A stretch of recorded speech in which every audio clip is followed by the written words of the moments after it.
এর আগে আমি একটি শর্ট ভিডিওর মাধ্যমে বা রিলস ভিডিওর মাধ্যমে দেখিয়েছিলাম ভুট্টার বড়া বানানোর কথা বলেছিলাম।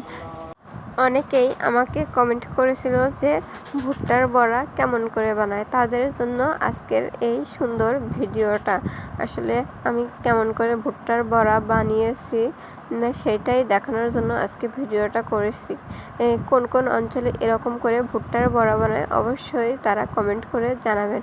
প্রথমেই আমি মসুরের ডাল ভিজিয়ে রেখেছিলাম, আর ভুট্টাটা যেহেতু একদমই কচি ছিল তাই বটি দিয়ে সুন্দর করে কেটে ভিজিয়ে রেখে ভালোভাবে ধুয়ে শিলপাটায় সুন্দর করে বেটে নিয়েছি। বেটে নেওয়া হয়ে গেলে আমি এই পর্যায়ে পেঁয়াজগুলো সুন্দর করে কুচি করে নিয়ে আবার মরিচগুলো সুন্দর করে কুচি করে নিচ্ছি। যত পেঁয়াজ দেওয়া যাবে ভুট্টার বড়া ততটাই ভালো হবে আর একটু খেতেও মজা হবে।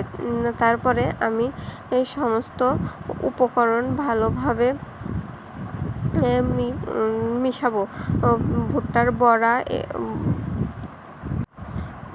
পেঁয়াজ মরিচ কাটা হয়ে গেলে আমি এখানে সামান্য পরিমাণের হলুদ এবং মরিচ দিয়ে ভালোভাবে কষলিয়ে ওগুলো মিক্স করে নেব। তারপরে বেটে রাখা ডাল এবং ভুট্টাটা সুন্দর করে ভালোভাবে মাখিয়ে নেব। এখানে যত ভালো করে মাখানো যাবে ভুট্টার বড়া ততই ভালো হবে। দেখেন আমি কেমন করে মাখাচ্ছি, সেরকম করেই মাখাবেন। সুন্দর করে মাখানো হয়ে গেলে কড়াইতে একটু আমি লবণ চেক করে দেখলাম যে লবণ হয়েছে কিনা। কড়াইতে তেল গরম করা হয়ে গেলে ভুট্টার বড়াগুলো দিয়ে ভালো করে এপিট ওপিট করে মচমচে করে একটু ব্রাউন কালার করে ভেজে নিলেই রেডি হয়ে গেল ভুট্টার বড়া। খেতে একদমই অসাধারণ লাগে। আমিও এর আগে কখনো খাইনি, এই প্রথম খেয়েছি। আমার শ্বশুরবাড়ির এলাকার মানুষ এ ধরনের করে বড়া বানায়, যার কারণে আমি এর আগে খাইনি, আজকেই প্রথম খেয়েছি। খুবই মজা। আপনারাও পারলে ট্রাই করে দেখেন কতটা মজা হয় এই ভুট্টার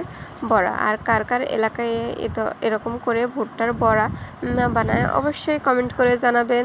ধন্যবাদ।